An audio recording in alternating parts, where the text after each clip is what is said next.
Um, Good morning, good afternoon, good evening to all of you, wherever you are in the world. Thank you so much for joining us for what I think is not only a very, very important and pressing issue of Indian policy today, but also welcome to this a terrific panel of people, and I can't think of a better set of people to reflect on this a very important question. As you know, the event is called Indian Agriculture After the Revolt. So clearly the backdrop, the context to this discussion is that, in 2020, the government introduced three farm laws aimed at, providing more choice to farmers, giving them more freedom of contracting, reducing the government's role in the Essential Commodities Act. That was enacted, and about more than a year later, after protests and revolt, those three laws had to be withdrawn by the government late last year. So that is the background to this discussion.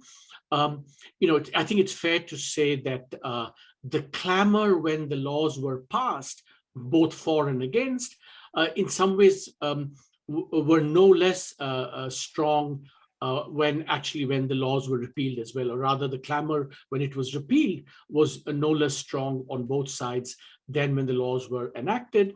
And in part, of course, it's due to all that happened in between. But today we're going to try and not look back, but use that as an opportunity where we are to look ahead to what kinds of changes we think we need to see Indian agriculture, if at all. And for me, a small personal aside is that, I used to work for the Indian government, and a lot of my research focused on, exports, trade, manufacturing, services, but it was a sobering education for me to realize how central agriculture has been, is, and should be to any discussion about Indian economic development. So today, to help us answer that, we have 6 panelists, and I'm going to introduce them in the kind of sequence in which we're going to have this discussion. We're going to begin with about 20-minute presentation by Professor Shoumitro Chatterjee of Pennsylvania State University. This is in the Daniel Patrick Moynihan spirit of we're all entitled to our opinions, but we're not entitled to our facts. And so Shoumitro is going to lay down, some, obviously it's not going to be comprehensive, all the facts that everyone would want to know, but I think some really important and key facts which should inform any intelligent discussion about agriculture going forward. That will be followed by a panel which I will moderate, and the panel will have 4 really outstanding, eminent people. Yogendra Yadav, who's president of the Swaraj party, if I may say so. He's a kind of lapsed psephologist and political scientist turned courageous activist and politician, and really a voice of a voice of conscience on many issues across the spectrum in India, but also has been very involved in the activism around the pushback against the farm laws. Then we have Professor Mekhala Krishnamurthy, senior fellow at CPR and associate professor at Ashok University. Just written some lots of very thoughtful things, not just on agriculture, but on women's issues, on many other things. She, along with Shoumitro, Devesh Kapoor, and Marshall Bouton, is an author of a very important report on Indian agriculture, no doubt, from which she will draw upon. And Mekhala, we're really delighted that you could be on the panel. Then we have Harish Damodran, who's a journalist with the Indian Express, visiting at the Center for Policy Research.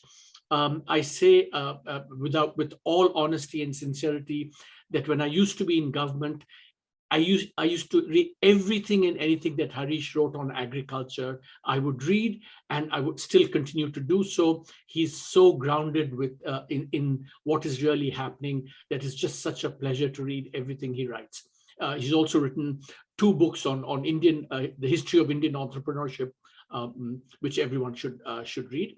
Then, of course, we have Ashok, Professor Ashok Gulati, in some ways India's preeminent agricultural economist for several decades, steadfastly arguing the case for agriculture with the aim of improving efficiency, doing things right in agriculture, and he's been such a tremendous voice, a thoughtful analyst of Indian agriculture. I mean, for all of us, he is the first person to go to when we talk about all these things. After I finish the discussion, we'll have Professor Andrew Foster of Brown University, who will provide some concluding remarks.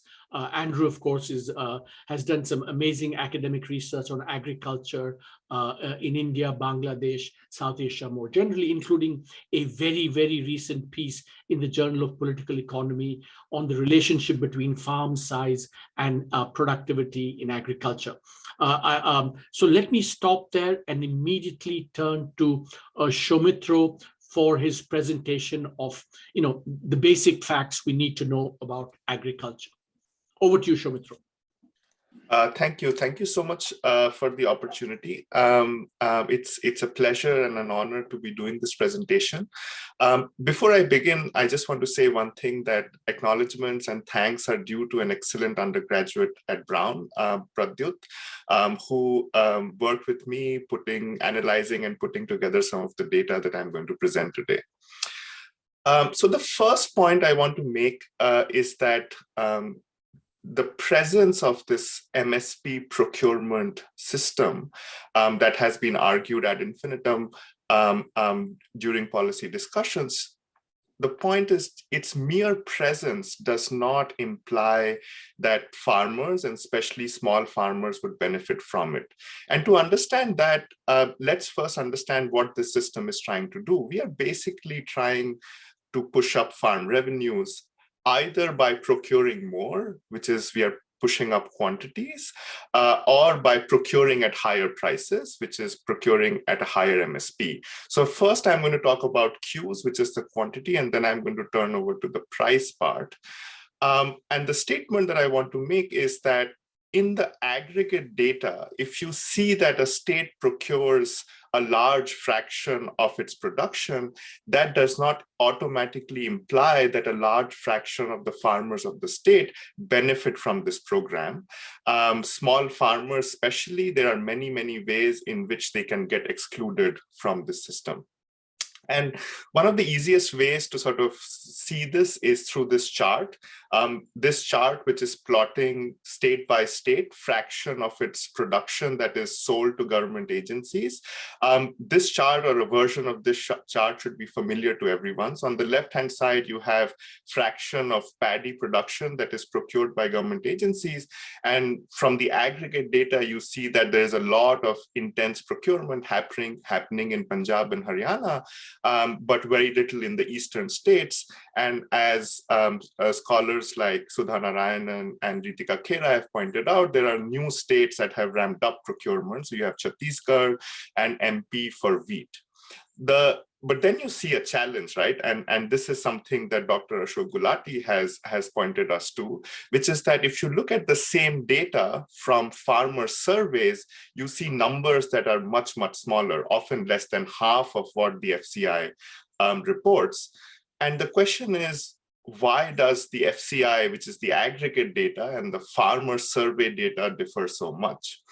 The second point that I want to draw your attention to is that if you notice a number that is similar in two states, so let's pick Haryana and Odisha, the farmer survey data tells us that about 10 to 15% of the production in both states get procured by government agencies.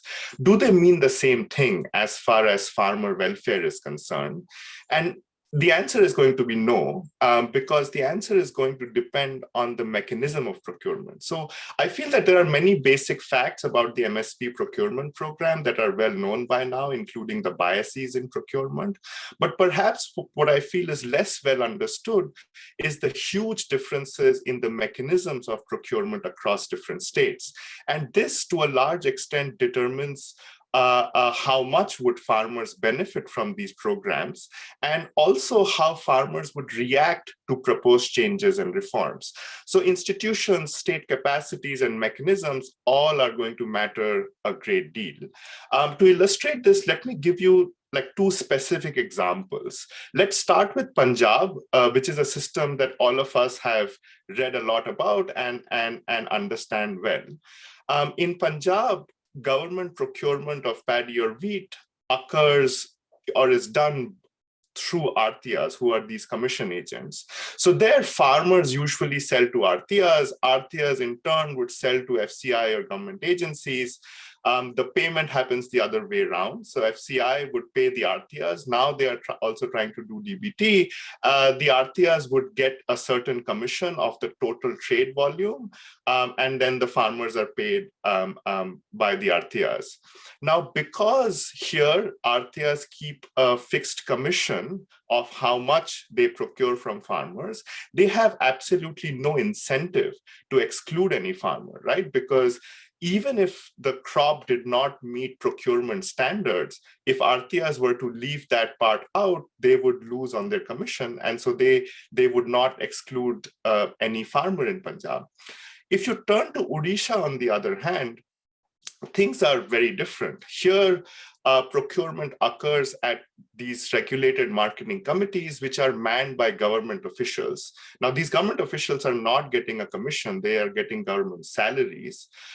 These officials apply deductions which are due to quality gradients, so things like moisture, dust, and so on. Because of the bureaucracy, also maybe because of corruption, many times there are delays in procurement. So in our fieldwork, we noticed that often procurement would begin by up to a month after harvest has taken place. And that essentially means that smaller farmers who might be cash trapped would be forced to sell at much lower prices to either intermediaries or larger farmers. Even when procurement begins, they find ways to give larger farmers the first preference to sell. And all of this essentially results in an exclusion of small farmers. In fact, in Bihar, what we saw that packs were, so in Bihar, the government procurement happens at packs, and they put out these lists, and in these lists they specify the order in which farmers would come and sell their grains, and there the lists invariably had the names of the larger farmers first, followed by the smaller farmers. On top of that, these states tend to have like quotas on how much the state would be buying. Of course, if you give larger farmers the first preference, the quota gets quickly filled by the larger farmers and the smaller farmers get left out. Now, then there is roundabout sales. So the smaller farmers, before procurement began, had to sell in distress to either larger farmers or intermediaries, who then end up selling to the government, which means that in the FCI aggregate data, you notice that a large fraction of the crop is being procured by the state. But when you ask farmers, were you able to access the government procurement agency? The answer is no. And that is what I meant when I said government procurement does not automatically imply larger coverage.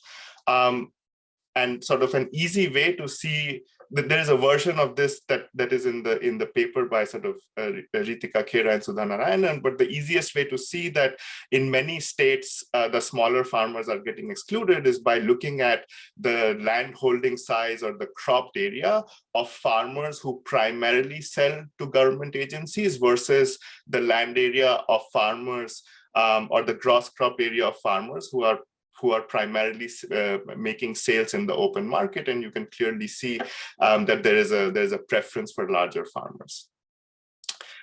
So this was all about quantities. Let's talk about prices a little bit and how that results in exclusion. And for the moment, let's only focus at the price distribution of farmers who are making sales to government procurement agencies. In Punjab and Haryana, as all of us know, these prices hover very close to the minimum support price. But in all these eastern states, even those farmers who actually sell to government agencies get a price that is about 6 to 7% lower than the MSP. And so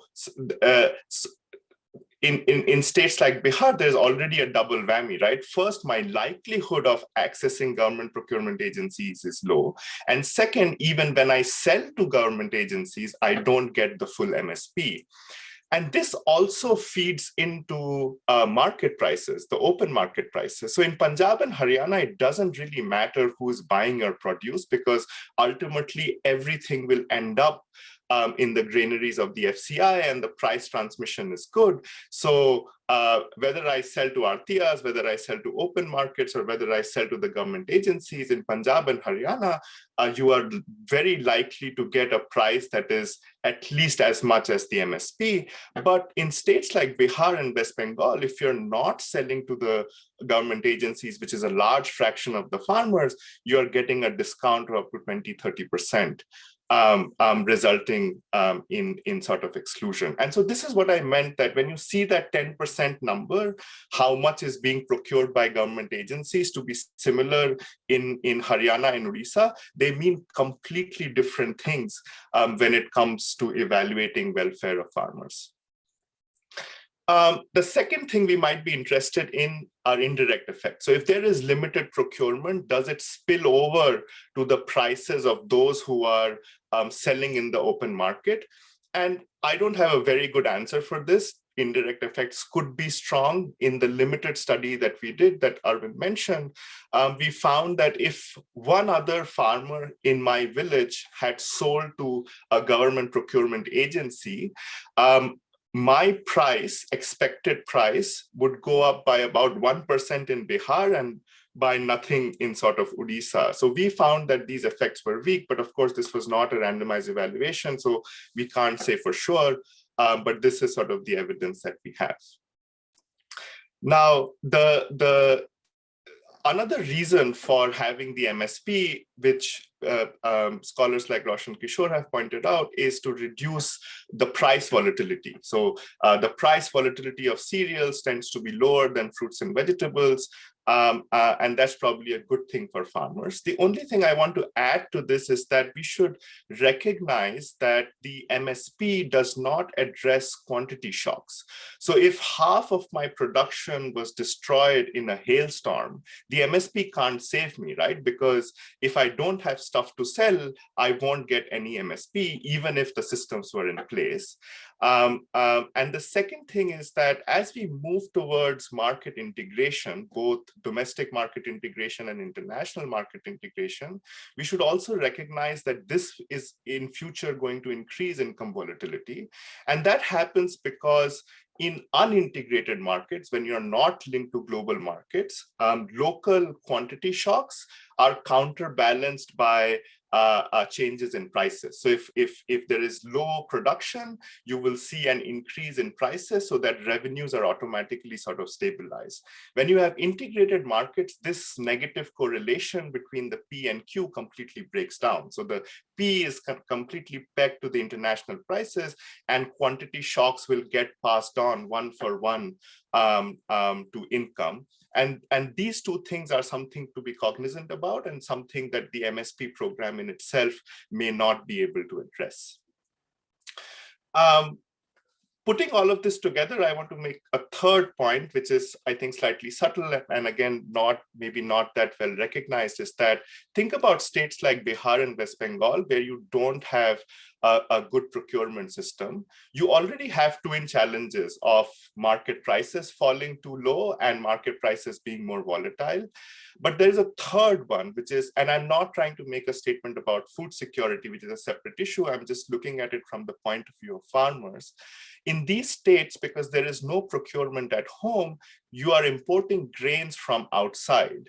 If you're for the PDS, when you import grains from other states for PDS, artificially we are reducing home demand, which means for domestic farmers, market prices are going to be even lower. So the 20% gap that you saw in market prices between sort of Punjab and Bihar in the previous chart, some of it is also coming through this channel.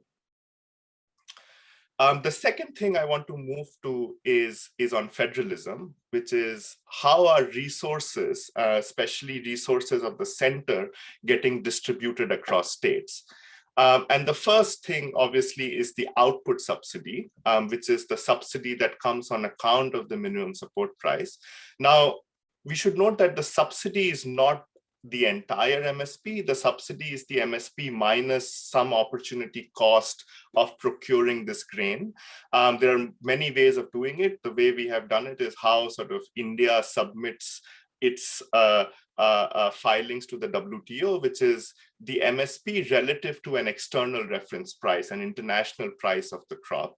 And here, so the patterns are similar because the patterns kind of mimic how much quantity is getting procured from each state. But the numbers are staggering, right? So in a year, Punjab on an average is getting about 10,000 crores as compared to Bihar, which is not even getting 1/10 of that resource. The second thing to note here is that most of this subsidy is coming on account of rice. For wheat, the MSP is usually not that high as compared to the external reference price. In some cases, actually lower than the external reference price. And so that is something we should note here. The output subsidy is only a part of the transfer that the states get from the center as a part of the procurement program. Another tranche of the transfer comes from taxes and fees on procurement. So these are taxes like mandi taxes, administrative fee, rural development cess that the states levy on procurement that happens within their boundaries. Note that these taxes, we are not including logistical costs of labor, drying, bagging, and so on. These are pure taxes that the states levy should procurement happen within their boundaries. And again, as you might expect, kind of Punjab and Haryana get a lot of it, about 5,000 crores for Punjab, 2,000 crores for Haryana, and very little resource transfer to the other states.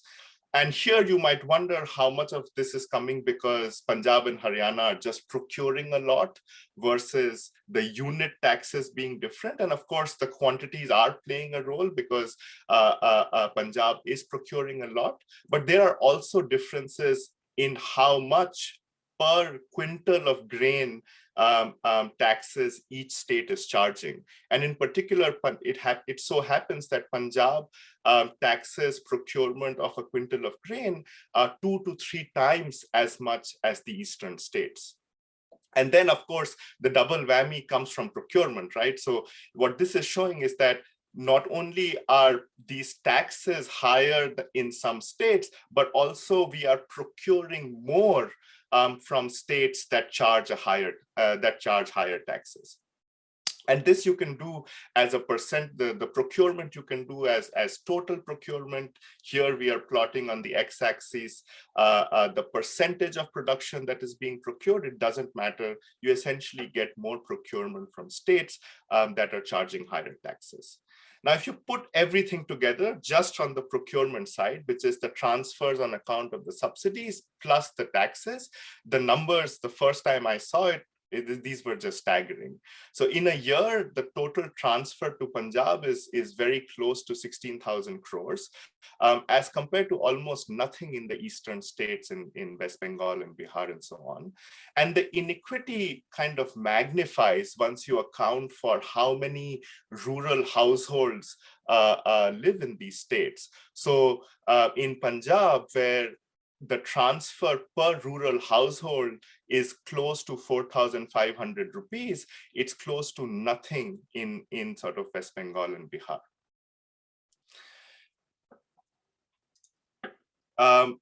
The last thing I want to sort of talk about is an issue about environment. And I'm picking on one thing, but I want to make a bigger point here. And the point is this, that our discussion about agriculture has so far focused so much on the northwestern states that we now know very well that this paddy wheat kind of monocropping has led to big declines in groundwater and groundwater stress in Punjab and Haryana. But I feel what is less recognized is that this is happening almost everywhere in the country. So in Madhya Pradesh, which started procurement in 2008 of wheat, after that we saw an alarming rise in the incidence of defunct wells and the need for deep tube wells, pointing to this groundwater stress. Wells are going defunct almost everywhere in the country, and a lot of it is associated with cultivation or over cultivation of rice. So just let me conclude in like 2 minutes and say that the three sort of big takeaways, for me at least, from this was that, one, to make the point that mere procurement is neither necessary nor sufficient if the objective is benefiting small farmers.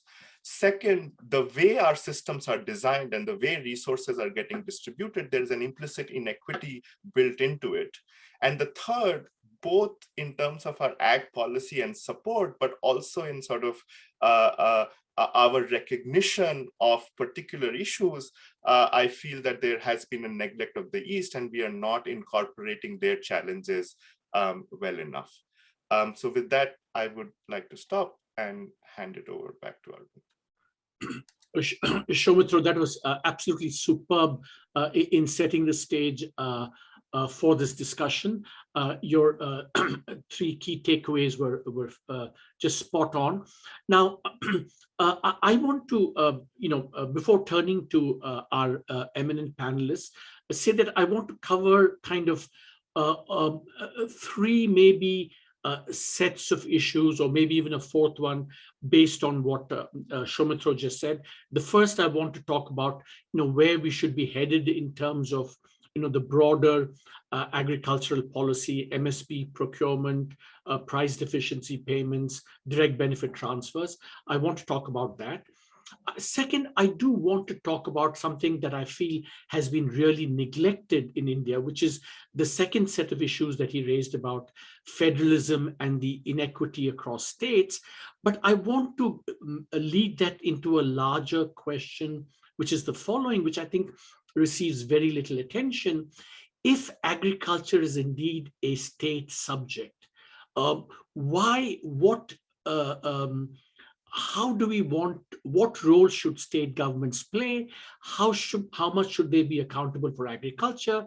And why is the discussion so obsessed with what the center does and not enough with what the states do? And then I want to come to the whole environment question, and in particular, get your reactions to whether some kinds of subsidies which are critical in causing this environmental stress, how we need to deal with that as well. So first question, what is good about the panel is that they represent a range of views on what should be done in terms of the whole support for agriculture.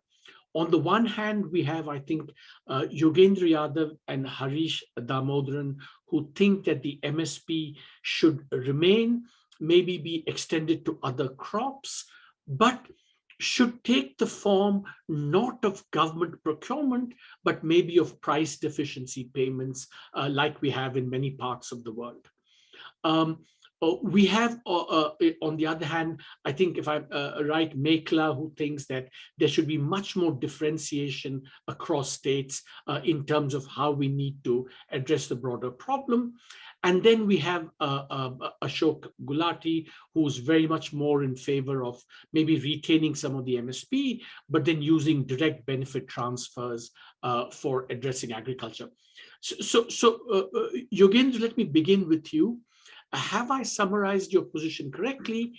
And if that is your position, can you talk through what some of the implications are, the costs, how this would be done, etc.? Thank you. Let me say how delighted I am to be part of this panel of distinguished scholars who have respected, who have drawn upon. Allow me to begin by saying that when I wrote my first booklet kind of a pamphlet, I had invited Professor Ashok Gulati to be on the panel. So I really respect their opinions and have learned a lot over the years. Also, allow me to make a general observation before I specifically answer your question, which is the revolt itself. What has this revolt achieved? What is the consequence? There is a view which I read very often that seems to suggest that revolt means no more reforms, we are back to status quo, and that we might as well write off agricultural reforms. I don't take that view. I think it's very important for us to understand that this is actually the beginning of real, genuine reforms. I say so because the word reform has been captured by one kind of ideology. If we were to go back to the original English use of the word, which is, things that benefit someone. So I think it restores the word reform to the benefit of farmers, puts the welfare of farmers at the center of it, and tells us that we need more state intervention, not less. That's the perspective I'll follow in some of the remarks that I make.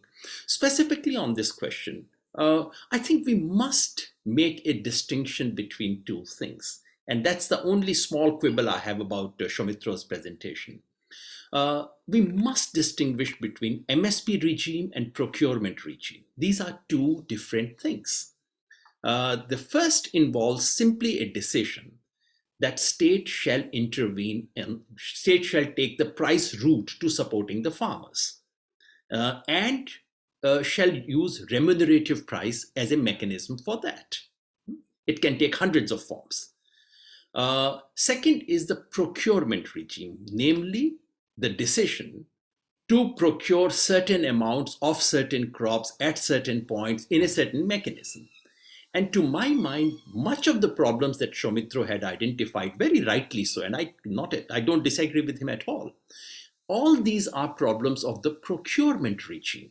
Unfortunately, the blame is laid at the doors of MSP, as if MSP is the problem. I think we must distinguish between these two things. So what do I want to respond specifically to your question?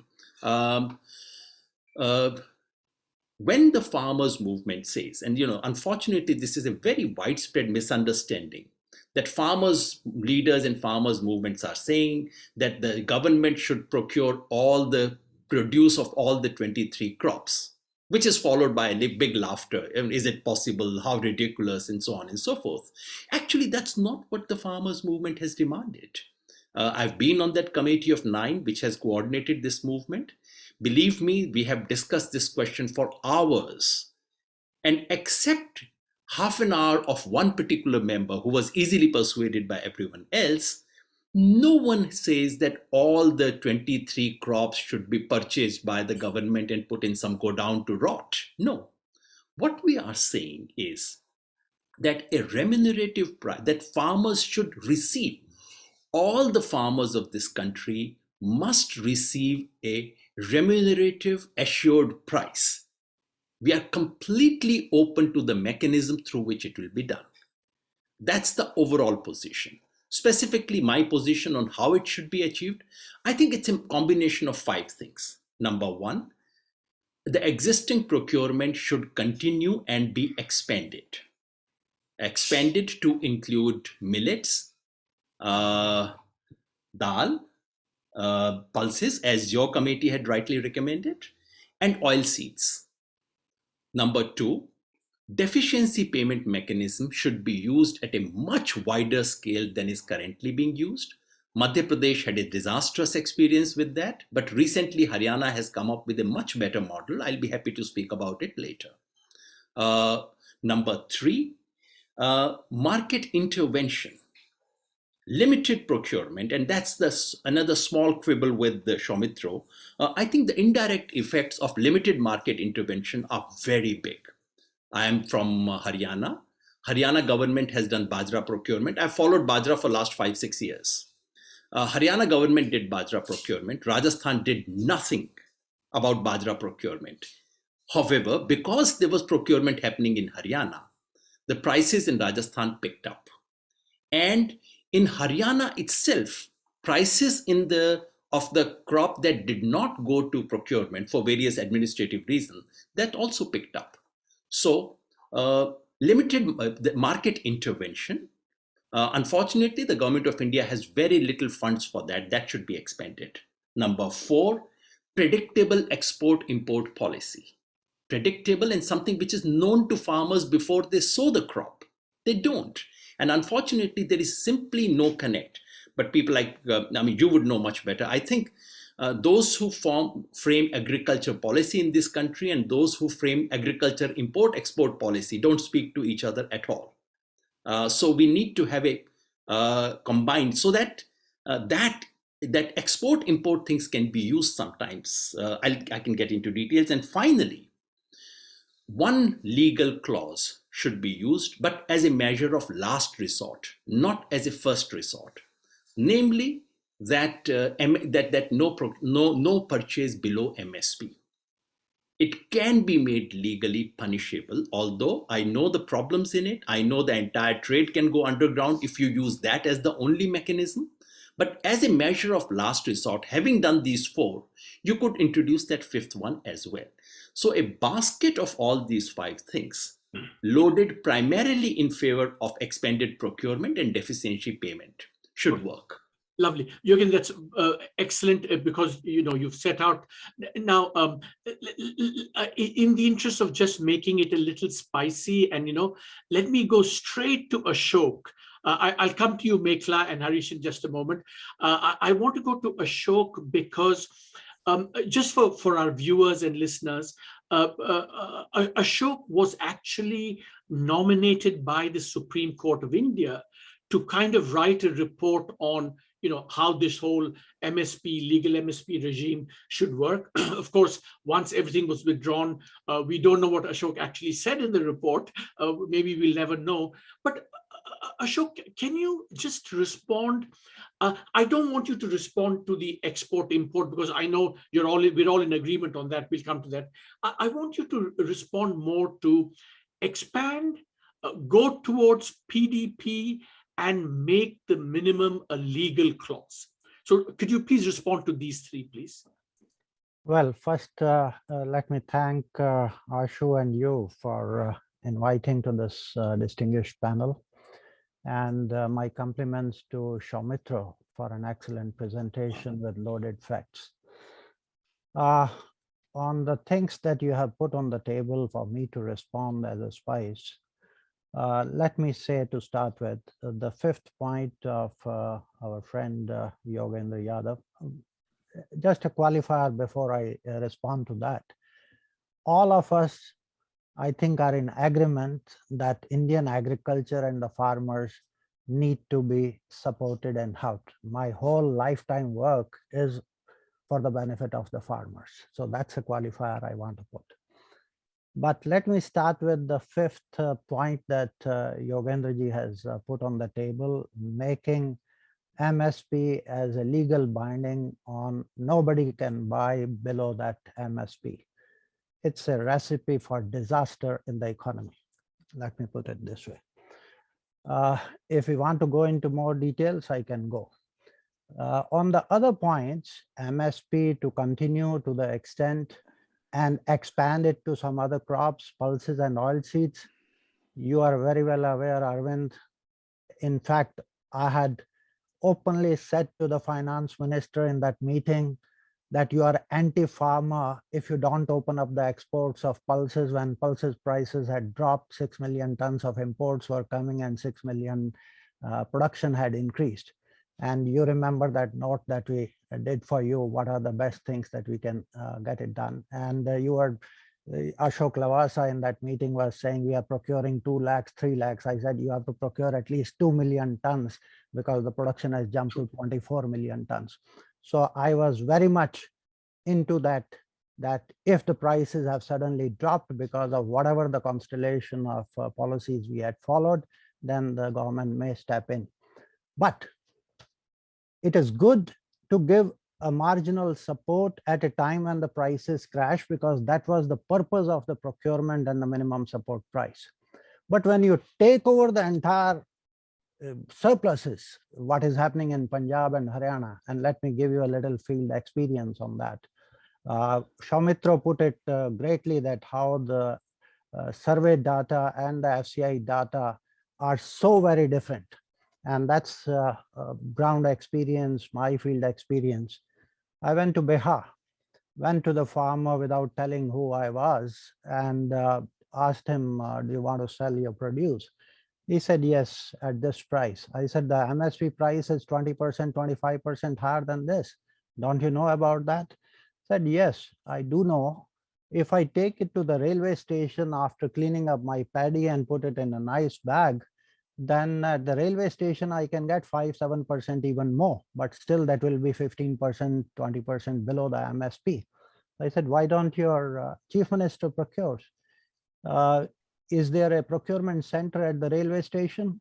He said, no, the rails are going all the way from Bihar to Punjab to sell paddy. And this is a fact, the trucks and the trains go all the way from Bihar and Eastern UP to sell in Punjab and Haryana. So that's how one of the factors why the procurement in Punjab and Haryana is much more, one of the factors, because it is coming from other states. And as you rightly said, Shoumitro, that Punjab Arthiyas do not exclude any farmer. They have no incentive to exclude any farmer. I would say they have all the incentive to include all the farmers of the country, because that's how they become rich, by charging higher and higher taxes. So I took up that matter with Nitish Kumar, the Chief Minister of Bihar. I asked him why you are not procuring. He said it's a den of corruption. I don't want to get into this mess. I went to the Food Minister of Punjab. I said, do you know all these trucks and trains are coming all the way from Bihar and Eastern UP to sell? He said, yes, we are aware. It's a great deal for us because the Punjab government charges such high taxes. We get 5,000 crores from that, and we give 5,000 crore free subsidy, free power to the farmers. All votes are ours. The money is of the center. So that's the politics behind this procurement business. But I do take the point that if the prices are crashing, then some limited procurement has to be there, and the government can step in. But taking over the markets, as we have done in rice and wheat, I think we are leading to disaster. Shoumitro, I think if you can add the cost of overflowing stocks, as on 1st of January, the FCI had 4 times more stocks than the buffer stock norms. The value of that at economic cost is 2.14 lakh crores. That is about $28 billion. Now, if that is the dead capital sitting with FCI, if it was sitting with any private sector, it will drown in 6 months. But our Bharat Desh Mahan Food Corporation of India. So we have to look at the costing of this entire open-ended procurement. Limited procurement for larger number of commodities, I have no problem with that. Then there was a point, remunerative prices. What is remunerative price? At present, government is following MSP formula, cost A2 plus FL, family labor cost, 50% on top of that at least. For paddy, it is 50% higher than that cost. For wheat, it is 100% higher than that. And that's where you lead to accumulation of stocks, because those can't be exported. In paddy, I'll give you what is happening on the export front. Arvind, you have specialized in exports and import policies, but let me give you a flavor of what is happening on exports of rice. Last year, we exported 17.7 million tons of rice in a global market of about 45-46 million tons. This year, we are going to be exporting roughly about 20 million tons. We are bringing down the global prices of rice, a perfect case for optimal export tax. How this is happening? Our export unit price is way below the MSP price. Why they are not selling here? It is a huge leakage from the public distribution system, because when you want, your rice is costing you about 40 rupees a kg, and then you want to sell at 3 rupees a kg through PDS, in Bihar, it is a dumping.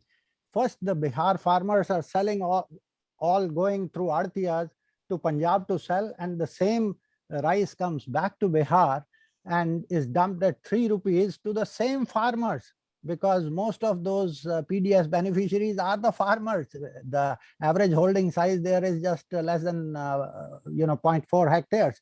So the same farmers, rice farmers, by adding 40% cost on top of MSP, then that leaks away and part of that gets exported. So Ashok, last 1 second on this, because you asked me to respond to these things on price deficiency payment. My feeling is, we worked very closely on this with the Madhya Pradesh government.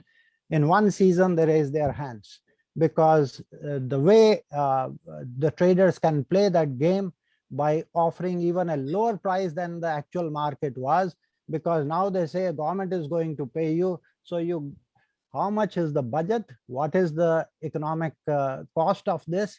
We have to study it very carefully. I can go into that issue in a positive inclination. But the last thing is, and that's my last point, we have to conceptually be clear. Price mechanism is primarily for allocating resources efficiently. The moment you try to increase income through prices, this is what was taught in our masters.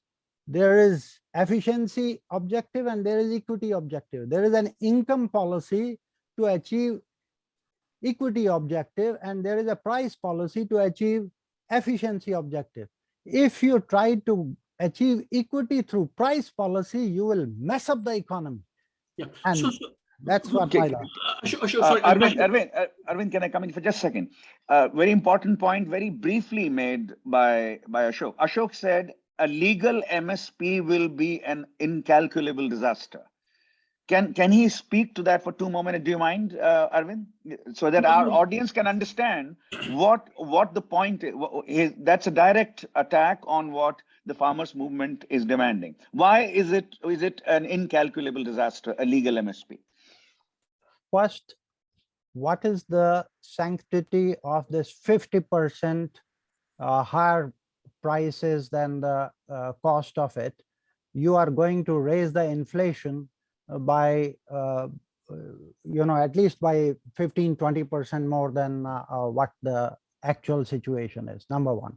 Therefore, you have to protect the poor consumers, same people. You will have to have massive food subsidies or income transfers on that end. And how much is your budget? Number two, you will be totally priced out. The private sector, which is doing all the food processing or many other things, because this is a whole chain, that will be messed up into the inefficiency of it. So this government diktat, and I'm sure Yogendra can come up again, that Swaminathan formula did not say even A2 plus FL, but even C2 plus 50%, which is another 30% on top of that. That's, it doesn't have the basic demand and supply question in the price game. And price is basically determined by demand and supply. No, Yogendra, just a minute, sorry. So just to kind of just take stock here, and Ashok put it well, Yogendra wants to use minimum prices, extended procurement, a bit more procurement, but with much more flexibility on procurement. Ashok, if I read you right, based on the last statement, you want to basically, what you didn't say is that you would supplement, you would allow prices to be broadly determined in the market with some MSP and things, but you would supplement it with direct benefit transfers as appropriate as the income mechanism if you wanted to provide some minimum incomes. So that's kind of the broad distinction. So now let me go to Harish, and then I'll come to Mekhala in just a second. Harish, it's a point that Ashok said, which is the point you've been making, that, look, India, we have become the victims of our own success in cereals, which is that because MSP and procurement have been so successful, it's led to a lot of production. And as Ashok said, we have now huge stocks of both rice and wheat. And therefore, against this, what one might even call a secular, surplus, as it were, as an offset to secular stagnation, this secular surplus in agriculture means we have to think more about protecting farmers against the downside of lower prices. And hence, you are broadly more in agreement with Yogendra that you should have much more extensive price deficiency payments. Can you elaborate, please? Yeah, that's right. I'm more in agreement with Yogendra, this thing. Though I'm not at all in agreement with making MSP compulsory for the trader. I mean, it's not the private trade it's not their job to pay the MSP. But I believe definitely in some kind of a price deficiency. See, I'll tell you, agriculture is the only business in the world where you have both production and price risks. Okay, production risks, it starts right from the time of sowing, right till harvest. Farmers can miss the optimal sowing window. I can't sow at this time because of the monsoon gets delayed. Then they can be mid-season dry spells, right? Then they can be pest and disease attacks, and then rain at the time of harvest, and we have seen last 2 years, this is happening, whatever, climate change, whatever this thing is. No ordinary businessman, you forget or farmer, can handle both production and price risks. Okay, this is the first point. The second point in agriculture is, you have very long gestation period for any crop. Okay, in say paddy, wheat, most field crops, say it may be from say about 80-90 days to say 140-150 days. Okay, in cotton, it could be 180 to 210-220 days. In sugarcane, the farmer is locking his land for actually about 21 months, 11 to 12 months, it's for the plant cane. Okay, and then another 9 to 10 months for the ratoon crop that grows from the stubble of the plant cane. Okay, in milk, the time between inseminating a cow and its calving, assuming that pregnancy happens, is 9 to 10 months. Okay, and once calving happens, then after that, the milk will keep flowing from the animal's udders for the next 310 days, right? And you can't plug an animal's udders, right? I mean, the milk will keep flowing, okay? And the calf, assuming it's a female, okay, it'll take about 17-18 months to come into puberty. And again, you add another 9 to 10 months of pregnancy for it to calve.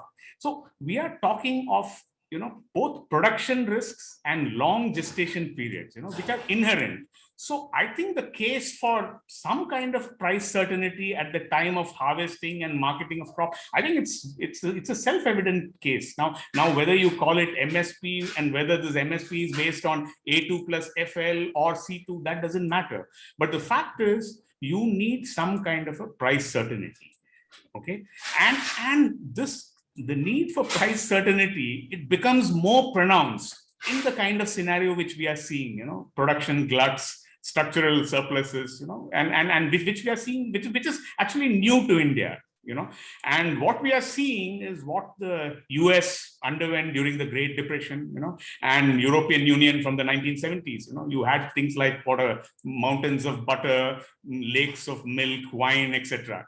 Right? So basically what we are going through today is what the West went through, much earlier. Okay. So when you have in these kind of, generalized, as you're saying, secular gluts, farmers become naturally risk averse.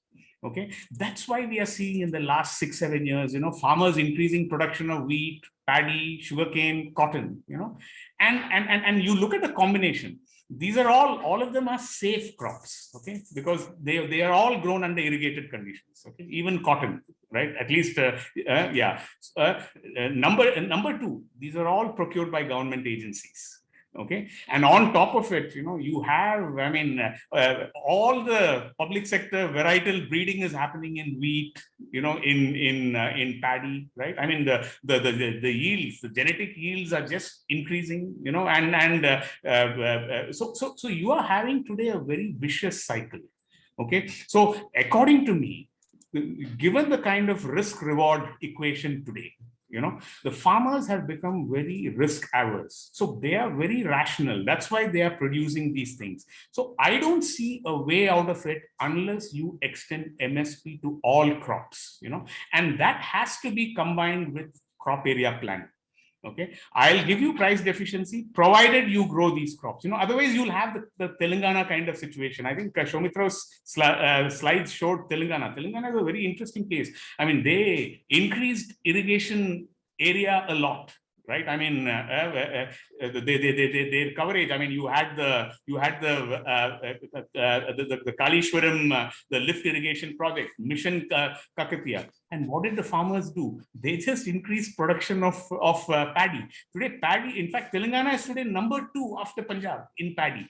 And they increase, and they are number 1 in cotton. I think Telangana is a very interesting case. Where you bring in irrigation, and what do farmers do? You think that they'll grow more whatever vegetables, fruits. That's not happening, because what is happening today is your incomes are not growing.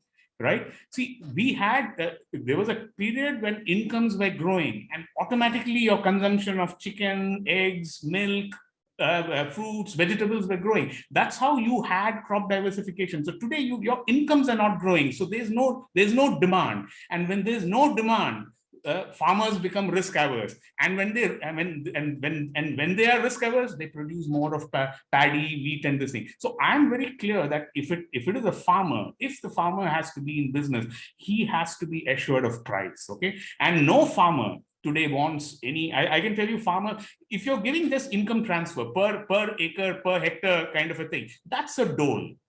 Okay, that's not for, I mean, whether a farmer produces or not, everybody gets a PM Kisan. No, the farmer is not wanting that. Farmer wants a price, a remunerative price, as Yogendra is saying. And I think that's very, I mean, it's a very justified, I mean, something like a minimum wage, right? I mean, the worker is not asking for a wage just sitting at home, right? I mean, because he cannot work at home like us, right? I mean, the farmer is similarly asking that, when I am producing, when I have taken these risks, and after this, at the end of the day, I need a fair price.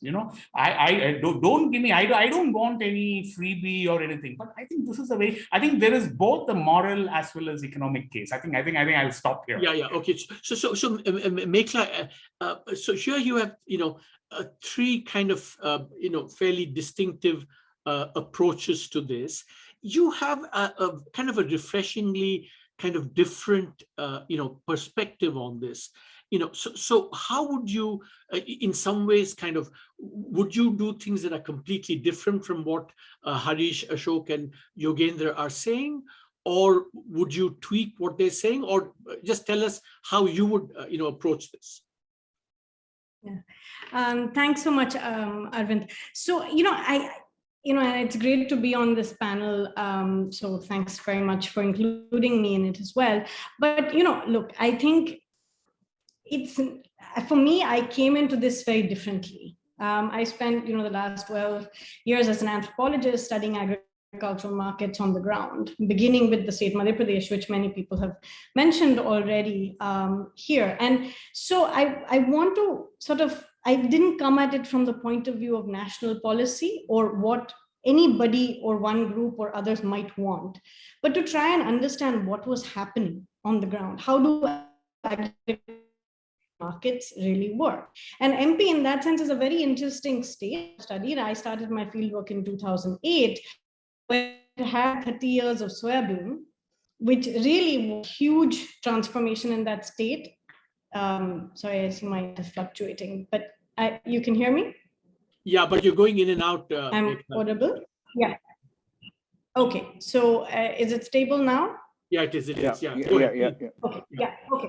So, Madhya Pradesh is an interesting state because when I started studying in 2008, soybean had been there for the last 35, 40 years. And soybean did have state intervention, but it didn't have an MSP that was really the driving force. It was driven, there was oil fed. There was a national oilseeds mission. There was concerted effort by the state to promote soybean. And here both center and state governments, but it was predominantly led by private markets. right? There was oil fed. There was a critical moment where the state did come in and have cooperatives, which also supported the growth of soybean, but it was very much led by, and in fact, regional private enterprise led, sort of those markets in the development of soybean. Then when I started my work, there was no procurement. Madhya Pradesh's mandis did not see procurement. So today, when we see the kind of data that Shoumitro is showing on wheat procurement, where MP and Chhattisgarh, both, it's a post-2008 phenomenon, where you see both of these states grow in paddy and wheat procurement. So you saw wheat procurement actually grow in a period of 5 years, right? And with it, the production of wheat has grown. With it, many of the familiar problems that we see in other states, and particularly in Punjab and Haryana, with groundwater extraction in certain areas, the growth and the shrinking of other varieties, both of wheat and of other crops, right? We saw that happen. And the reason Madhya Pradesh picked wheat, we have to remember, is because this was the main central pool, wheat and paddy, right? At another point, Madhya Pradesh could have, and it's interesting to see a state like Odisha today, could have focused on pulses. If there had been a different imagination of what kinds of support could be given to farmers. It's a major pulse growing state as well. And so you've seen paddy grow more than pulses. Wheat grow more than pulses. You've seen varieties of wheat diminish, but farmers have definitely benefited from an increase in prices, and they've seen, and contributed in central pool. So what I have observed is both the dynamism of agriculture and the entrenched political economy that very quickly comes in, right, whenever you have a change. And I think Shoumitro's points about mechanism are incredibly important, because Madhya Pradesh was a state where the state government had actually abolished artyas in the 1990s.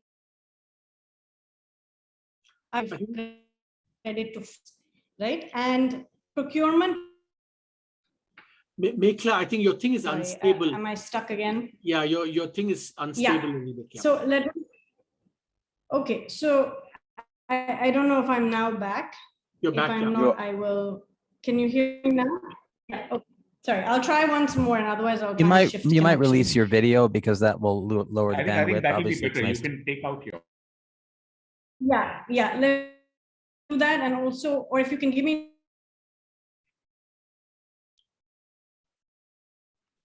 Why, Mekhala, you back?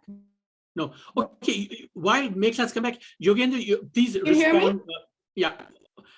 Yeah. Now we can hear you. Yeah. Okay. So let me quickly. Okay. Let me change my connection, and maybe Yogendra can answer till I do that. Yeah. Yogendra, please respond to Ashok, who says that this is a bad idea, a minimum legal price. You see, the pleasure of disagreeing with Professor Gulati is, and I genuinely mean it, because his writings have always put the farmers first. So it's a genuine disagreement. And he has not been afraid of critiquing any government, including Modi government, when he thought it was not doing things which he thought were in the interest of the farmers. That's why it's such a pleasure to disagree with him. On the fifth point that I had made, making it legally mandatory, if you would recall, right there I had said, if anyone thinks that making it legally mandatory by itself is a silver bullet solution, no, it's a disaster by itself. If you do only this one thing and don't do anything else, all the trade will go underground and it will be a disaster. So if this is your principal mechanism, it's bad, and I completely agree with Professor Gulati. I meant it only as a secondary mechanism once you have done the first four things that I mentioned. On the Professor Gulati has a couple of things which are more theoretical, almost ideological.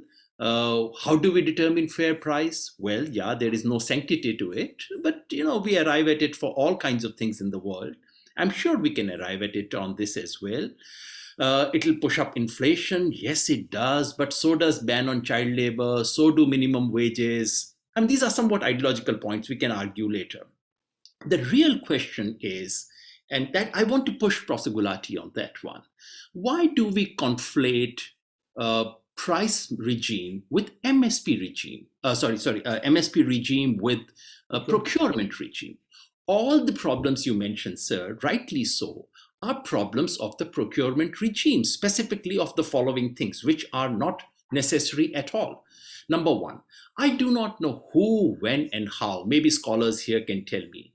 They fused two policies which originated entirely differently. There was the MSP policy and there is a PDS policy, aiming entirely at different segments at two different points of time with two different objectives. At some stage, they've got fused. So you procure only those things which you need for PDS. Now, who said so? This is what has led to the entire distortion. That's the one thing. Second, the skewed nature of procurement, that you would procure only 2 or 2.5 crops out of 23. That is the root of the problem. So the problem is not too much procurement. The problem is too little procurement. The fact that we have for some reason restricted it only to 2 crops and to only 2 or 3 states. Now it's actually 4 or 5 states, but primarily in 4 or 5 states, and through mechanisms which favor the rich, the landed, the farmers with greater land than the bigger farmers over smaller farmers. Shoumitro is absolutely right on that. But these are problems of the existing procurement regime. These become decisive arguments against price mechanism if Professor Gulati can demonstrate that you cannot have a price approach without skewed procurement, without regional bias, and without combining PDS with MSP, PDS with MSP purchase. One quick point about a very important thing that Harish mentioned. I thought I was thinking of this independently, that actually, you need to marry MSP procurement with local crop planning. So instead of saying, this unlimited procurement of anything, this can be clearly restricted. It should be restricted. I come from Haryana. I'll quickly stop here. I come from Haryana. In Haryana, we don't know how to eat rice. I actually mean it. When I was a child, I did not know that you could eat rice with dal. I thought rice was a sweet dish which you had once in a month. Why do we produce so much paddy in Haryana? The reason, sir, is skewed procurement policy. That should be stopped. And the moment you tie it up with the district level crop planning, which does exist, and you say, in District Mahendragarh, we will not give you 1 penny of MSP if you grow paddy. Perfect. Why don't we do that? Okay, Mekhala, I'd like you to finish what you were saying, please, because now you're back. Yeah.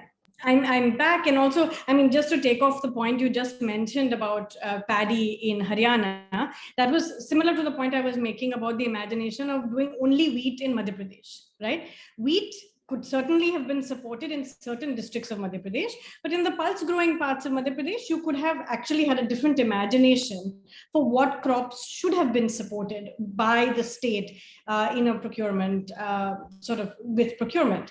So I think, MP is an interesting state for this reason, because you saw the play of markets, right? Well before, the current farm laws were enacted and then repealed, you saw a state amend its APMC acts in, early up in 2002, 3, 4, to allow private sector to buy outside of mandis, to have procurement centers that the private sector ran. So you had a multiplicity of alternatives, right?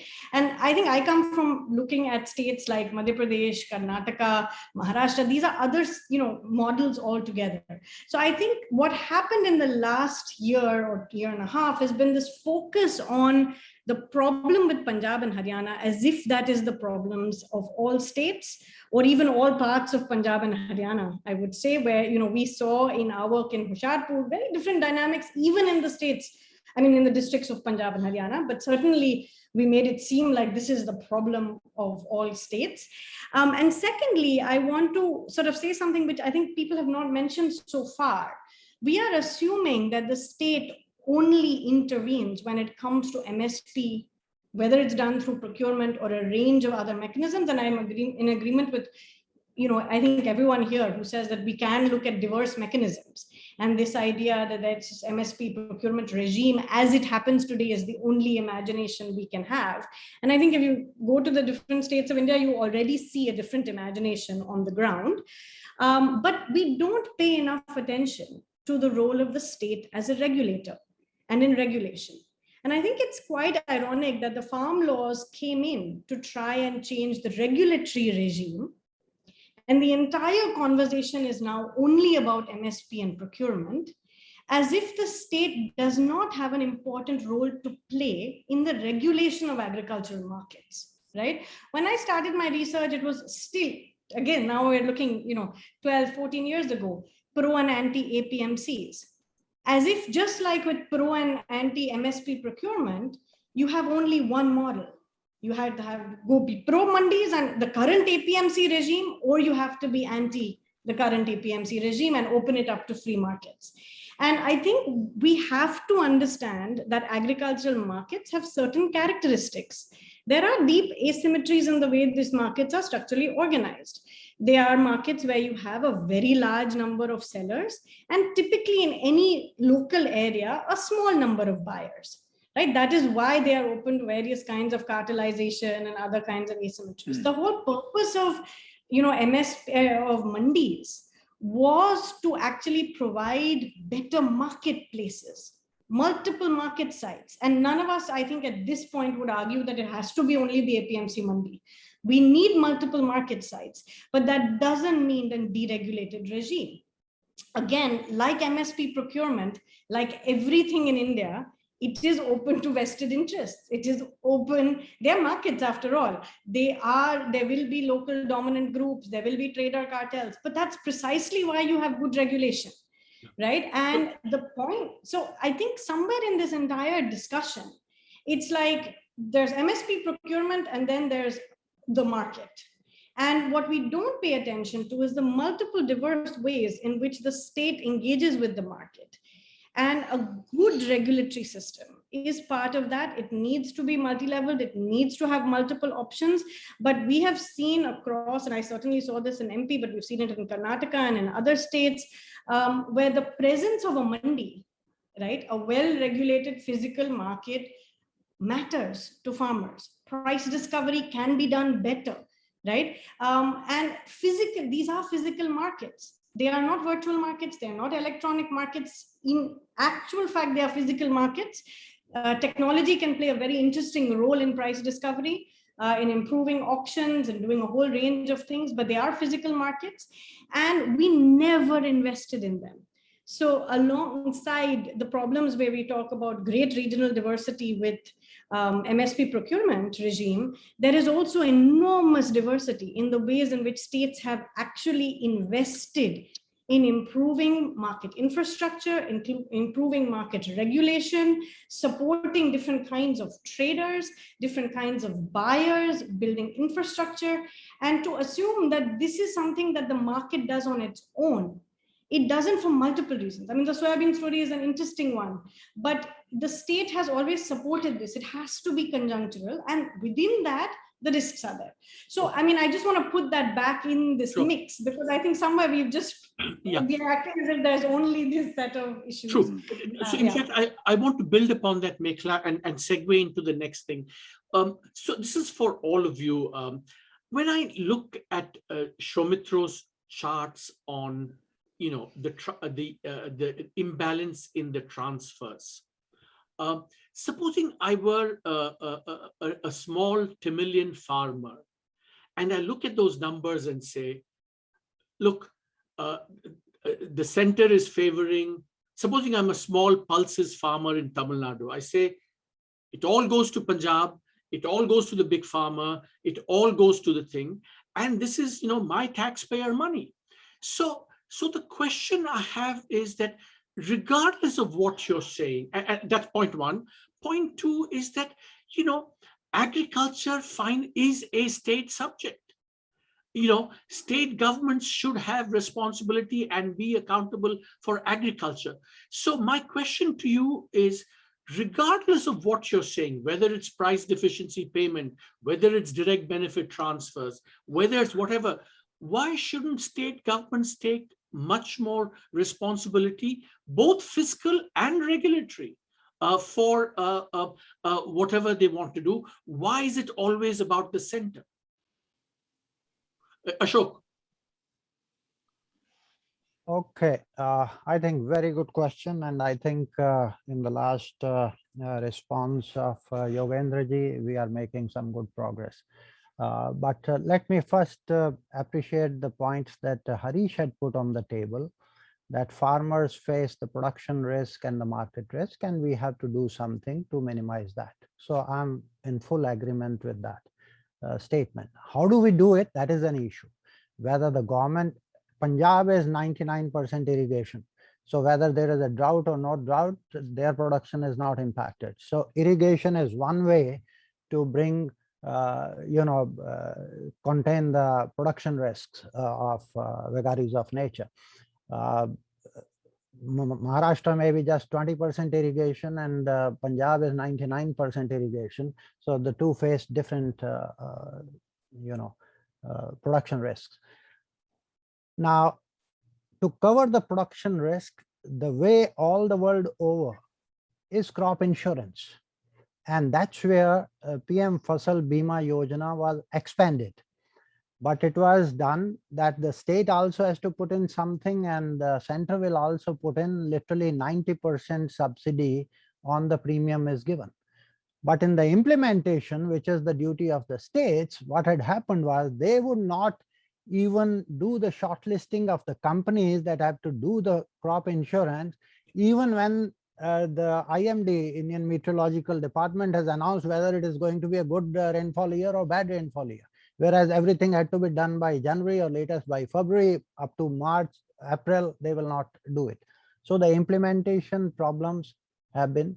So the instrument to cover the production risk is more, either you stabilize production through irrigation, which we are at 50% irrigation, to take it to 85% irrigation, 90% irrigation, it's going to cost you health, and it is the groundwater that is depleting very fast, and you can't recharge that really in any meaningful way.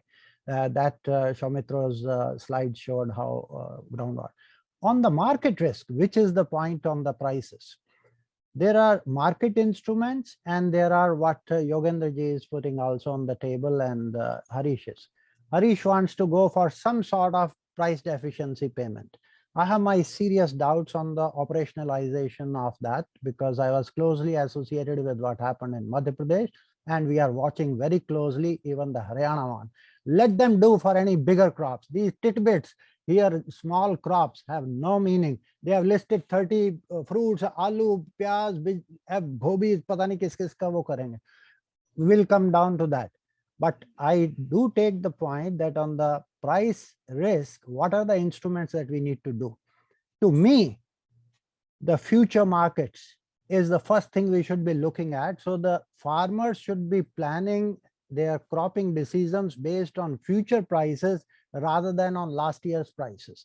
This is the biggest mistake we do. Last year prices were good, therefore everybody moves in that direction, and next year there is overproduction and collapse in prices, and then everybody starts. So we need futures markets in place. Second, we need warehouse receipt system, so that if there is a surplus, it can be put at one place, and there should be loans given to whether FPOs or traders or farmers for the marketing of the produce. The problem is we give highly subsidized loans to the farmers for production, crop production, but not for the marketing of the produce. So they bring it immediately after the harvest when the prices have to collapse. So we need to devise a much better warehouse receipt system which can be negotiable. So those are the market instruments to get the markets functioning much better. I would still go for that. Even after those, there is some minimum procurement that has to be done for other crops. You and me were in that state when you were in those corridors, and we went in for literally zero procurement of pulses to 2 million tons of procurement of pulses. But I want to put it on record. Yogendra Yadav ji, do you say that we have to limit, and that's what you said, we have to limit the procurement of wheat and rice? can we do that in the name of how much production is there in different states and allocate a quota? That is what the federalism would be. Your point that it is a state subject, if the production is a state subject, marketing also could be a state subject, and let the center distribute all this money of PDS and procurement together, including fertilizer subsidy or others, and put them, give them to the states and let them run their show on the marketing side. If open market procurement is a disaster. So Ashok, so sorry, then do you agree with the proposition that there's a high inequity in resource transfers to some states, and given that agriculture is a state subject, much more responsibility for anything, whether it's price deficiency, warehousing, should lie with the states? Do you agree with that proposition? Sure. In fact, my first battle when I joined the government as a Prices Commission chairman was, you are doing so much procurement in Punjab and Haryana, why don't you do it in Bihar? Because that's where the farmers are suffering. And the problem was, oh, it's the state has to come forward. And when I went to the chief minister, I told you, he said, this is a den of corruption. I don't want to get into that. And FCI didn't want to touch that. So the policies that we devised during the hugely deficit years of 1965, when we were living from ship to mouth, they have outlived their age. They cannot be the policies for surplus years. This is a fundamental understanding that we have to get. Yeah. So can I ask the others, you know, do you think states should be more responsible in this? Yogendra, Harish, Mekhala? And then we have to come to, I want to come at the end to the environmental problem and the Punjab, Haryana rice problem. We'll come to that at the end. But Yogendra and Harish and Mekhala, why are we not putting more responsibility? Because if anything, I would say that, you know, Mekhala's Madhya Pradesh example is actually a great example of where, you know, Madhya Pradesh took the initiative and said, you know, not the pricing, of course, not the subsidy, but certainly the procurement and everything. It took the lead, it improved the welfare of its farmers. And electorally, I think it's fair to say that Shivraj Chauhan did very well, at least in the first 1 or 2 cycles, because of having helped agriculture. So why can't we transfer this both political, administrative accountability and responsibility more to the states? And how do we do that? Can I just add one thing to it? Is the issue fiscal capacity of states versus fiscal capacity of Delhi? No, but even there, Ashutosh, that's not, because as Ashok says, you know, if you have a fixed pool of money, just, you know, give it to them. I mean, at some stage we'll have to reduce it, but that's not the issue. We're going to, you know, let's say transfer that. Okay.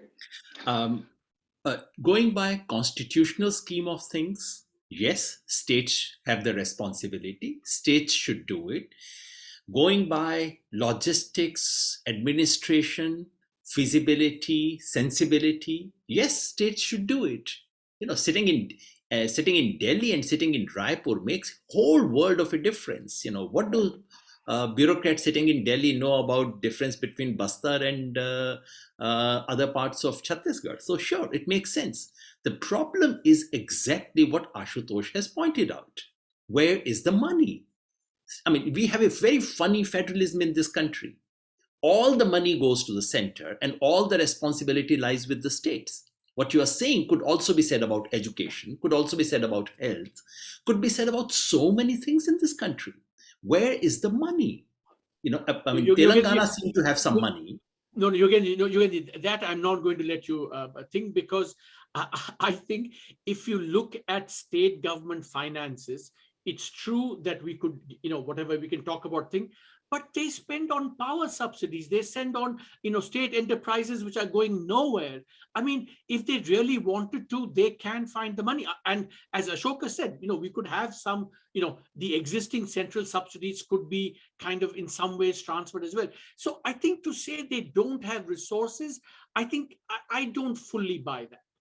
Can I? You would know better than I do, but I visit Rajasthan. I try and look at what they are doing, and if one of the reasons why Rajasthan government does practically no procurement when the next door Haryana does is simply finances, and I suspect this is true of many states. But you would know better. But I like the idea of a pool. make it a pool. In fact, at some stage, I had suggested that some proportion of the GST should be turned into an agriculture pool of the country. And then that should be handed over to states in proportion to some formula, and let them handle it. Yes, I like the idea. States should handle it. But at current stage, to say states should do it, I'm sure the central government would love it. States should do it. It's their headache. I don't want to give them one penny, but it's their headache completely. I don't accept that. I don't think that's going to work at all on this. At some point, I'd like to comment on other things that Professor Gulati has. We'll come back, Yogendra, if you don't mind. Mekhala, Harish, and then I'll give you a chance. Mekhala, yeah, please. Yeah, thanks so much. So, I mean, I think this is such an important point. And I do want to say from the Madhya Pradesh example, but also from Karnataka, also from Maharashtra, and also from Odisha, we are not paying enough attention to the history of what states have done. And it is not only fiscal. I mean, some of the most important market reforms that happened in Madhya Pradesh happened in the 1980s. And it was about changing the system. That was Digvijay Singh, and actually, you know, it was the BJP that came in 2003 and pushed, it was 20 years of reforms to change and open up the mandi system. To build more agricultural markets, to build more market yards. Even internally in the state, it was differential. Certain parts of the state got more investment, others got less. This is true of irrigation as well. But the states did a lot. The Tawa Canal also, you know, happened in the area that I worked. Irrigation change. Madhya Pradesh is a state which has had in certain areas watershed development. In Karnataka, you know, ENAM, we talk now about ENAM, but the entire, you know, electronic markets story is a really important story, and it's come out of Karnataka prior to ENAM becoming a national scheme, right? We have seen this across a large number of states. Maharashtra also opened up and has tried various things.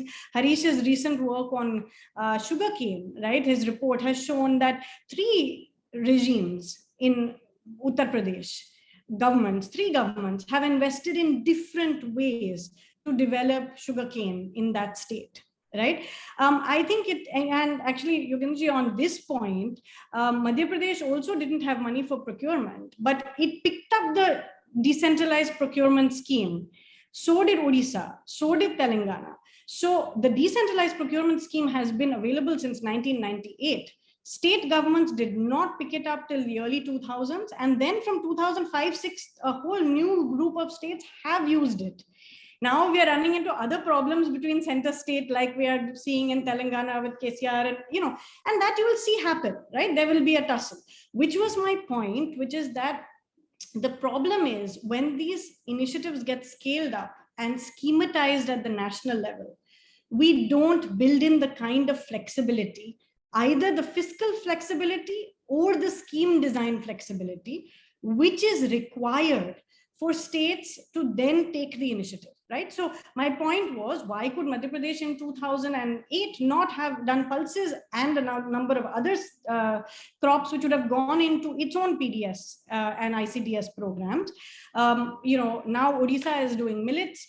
But millets don't come under the national procurement. So how does one, you know, incentivize and grow that, right? So both in terms of scheme design, ENAM had the same problem, you know, to the point that Karnataka, which had the most developed system of electronic markets, opted out of ENAM and said, we will not plug ourselves into a national scheme, right? So the problem arises when we design national policy and both fiscal flexibility is not provided, scheme design flexibility is not provided. There isn't good, you know, we know today there is a whole politics of attribution in the political economy of who gets credit for what. But, you know, NREGA, we know historically has come out of state innovation. We have had employment guarantees in states before. PDS reform came out of long work with the food, you know, security movement, and, you know, Chhattisgarh predates the innovation that happened, you know, in Chhattisgarh predates. So, you know, when it gets scaled up, taken up, there are problems. So I would actually say we are, you know, selling states short by ignoring this history. We are also not holding current chief ministers responsible enough, because they can see that in their own past, there has been a lot more innovation at the state level. And so, yes. So Harish, so what would you say to that? Making state governments more responsible, accountable? See, first of all, I'm not very convinced about this whole thing, central transfers going more to Punjab than Bihar and Tamil Nadu or Odisha and kind of a thing. Look, the Punjab farmer is not responsible for the misery of the Bihar farmer. Okay, the Punjab farmer never said that you procure from me at 20 rupees and then you sell it at 2 rupees and 3 rupees. He didn't say it. Okay, we should be very clear that this entire food subsidy, it's not because of the farmers. Okay, fine. See, farmers are getting 20 rupees, etc. Okay, whatever. Nobody, no farmer has said that you should give grain out free, right? I mean, if there is so much of gap between that MSP and this thing, the farmer is not to be blamed. Okay. The second thing which I want to say, which is from just to add to what Mekhala was saying. Look, states. There are some states which did a job of procurement, right? Nobody stopped Bihar from procuring. Why couldn't they do? Why is it that even in, say, UP, for example, actually Yogendra will bear me out, the farmer, in Shamli or Muzaffarnagar, he crosses the border to sell in Panipat or in Sonipat. Okay, why? Because if he sells in UP, in Hapur or in Muzaffarnagar, government doesn't buy. The people there, they don't pay. So do we blame Haryana for this? Okay, if Haryana has done for its farmers, if Punjab has done for its farmers, nothing stops others from doing the same thing. So I think we should be very clear on this thing. It's very easy to make the Punjab farmer the villain. Everybody. I mean, suddenly now even I think the right is talking the language of the left. Kulak and all those kind of stuff. Rich farmer. That kind of a thing. See, which is not the case. So the states can. I mean, if the states are interested, they can do it. And I'm very clear that even Punjab, if you want Punjab to reduce their paddy acreage, etc., say right now about, say, 35 lakh hectares, if you want to bring it down to, say, 15 lakh hectares, this has to be done with the center. You cannot just leave it to the states and then suddenly the center says that I'm not going to do it. I'm giving you all the freedom. You do what kind of a thing. See, you need today a federal compact, between the center and the states. And definitely Punjab farmer is not responsible for the misery of this thing. I think we should stop playing one state against the other. Nobody stops. I mean, you look at, for example, Telangana. This KCR, he has developed this whatever Kalishwaram lift irrigation project or the Mission Kakatiya. Now he has done it. Who stops somebody else from doing it in Bundelkhand and this thing? So is the Telangana government responsible for it? I think we should be very careful in apportioning blame. It should be we should not when you make policy, you have to be very clear what is happening. So if you want the Punjab farmer to move away from paddy, from wheat, you give him a price, right? I mean, you give that farmer the price. Tomorrow, if actually the government will procure arhar at 6,000 rupees, I can tell you the Punjab farmer will immediately switch. Farmers respond to price signals better than any other thing, and it is very fast. If today iron ore prices are fast, to discover a new iron ore to commercially, it takes 5 years, 10 years, right? Today, like a semiconductor, now there's a shortage. Now to set up a new foundry, it'll take years. Whereas the farmer will respond in the next season, So we should recognize that, he'll do it next year. So Harish, that's a very fair point. I mean, the point of showing those things wasn't to say blame the Punjab farmer, but I think what this leads to is the following, and let's get to it before we get Andrew, because we have now about 10 minutes left or 15 minutes left, is let's take this problem head on, this environmental problem, right?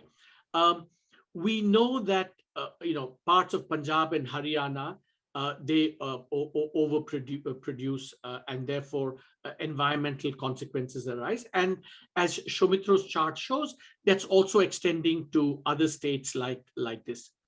Now, here's I think we're all ducking the issue a little bit. It's easy to say, extend this and therefore, farmers will switch. But exit from existing entitlements is very, very difficult, right? So I think if we want the Punjab farmer to move away from whatever, I think it has to be part, you're absolutely right, part of a fiscal compact between the center and the states, right? It has to be done that way, because after all, let's not forget the history. We did this because we wanted, as Ashok said, we went from ship to mouth. We wanted to get over that, and that's why we got into it in the first place.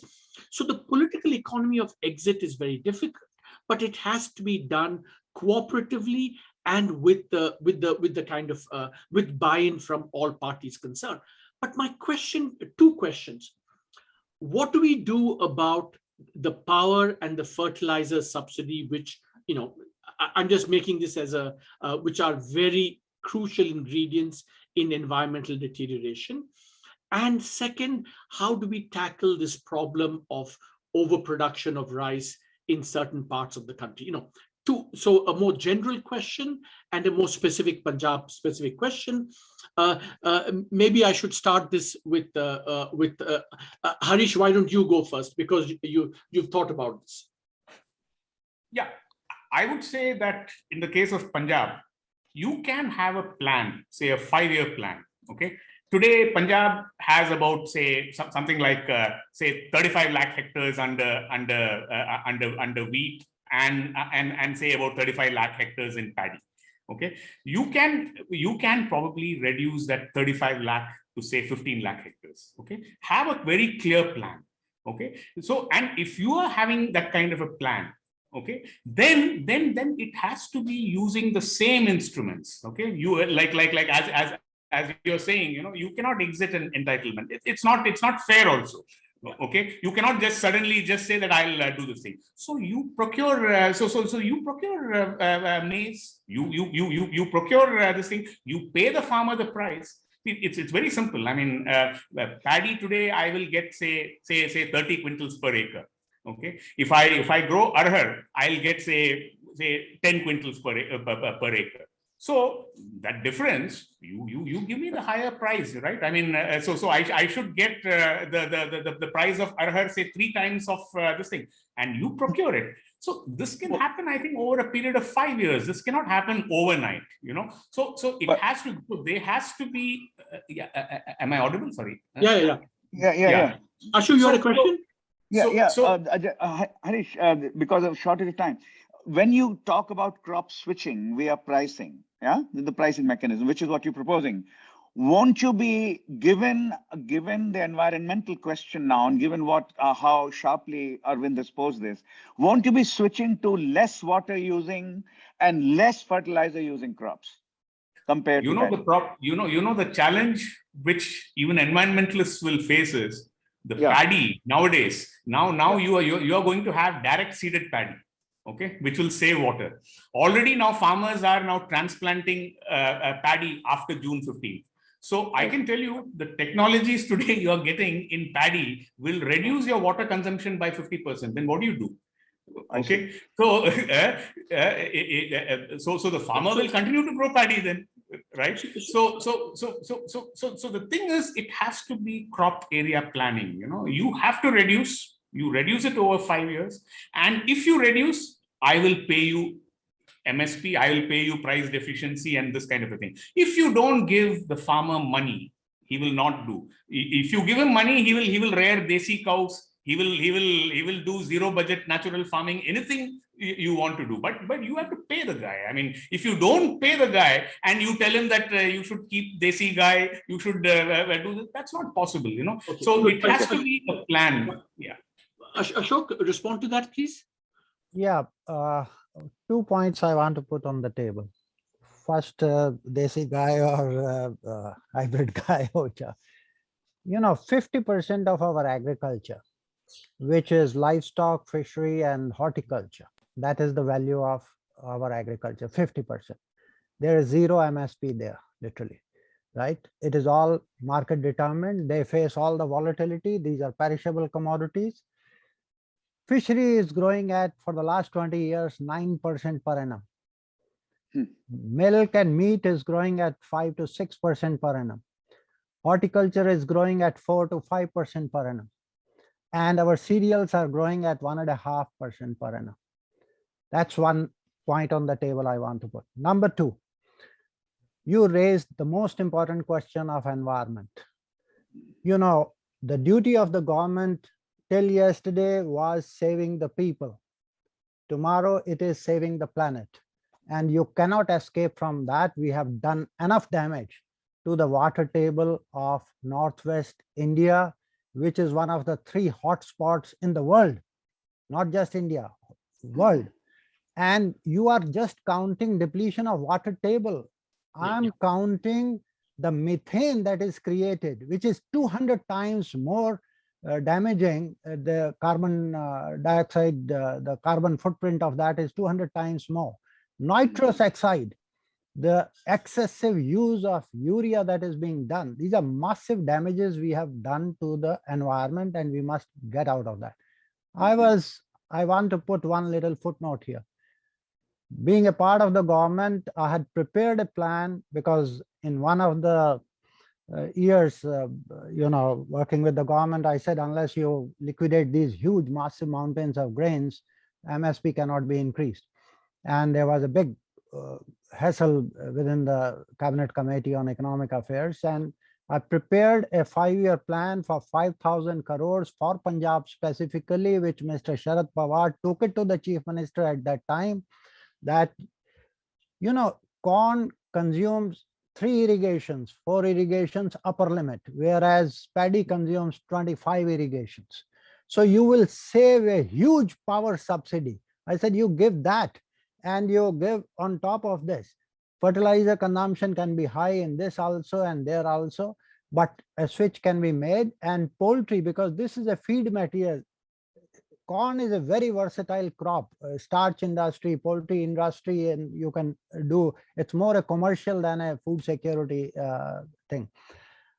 Finally, the center allocated not 5,000 crores, but 500 crores for diversification. It was a laughing stock. So I think we need to sit down with the states and some of the problematic states.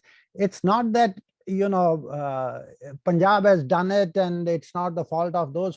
This is a legacy issue. At that time, center had to step in because the country was starving. Exactly. Millions could have died. So Exactly. Punjab was picked up as a natural place which had reasonably good irrigation.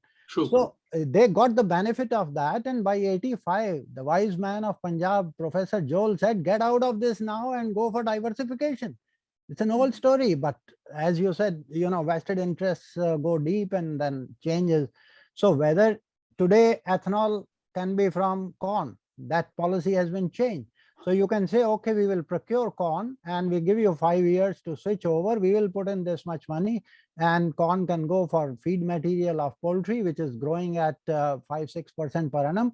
And you have environmental damage much less.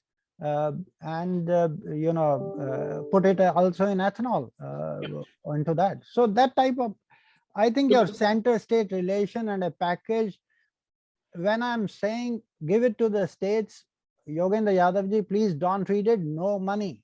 Whatever the money at present government is spending on procurement or PDS, you combine the two, even fertilizer subsidy, I would say give it to the states, let them devise a right strategy, because how the shoe pinches in different states will be different. So one size will not fit all. On the environment, I really would love to hear you and Mekhala on the environment question, please.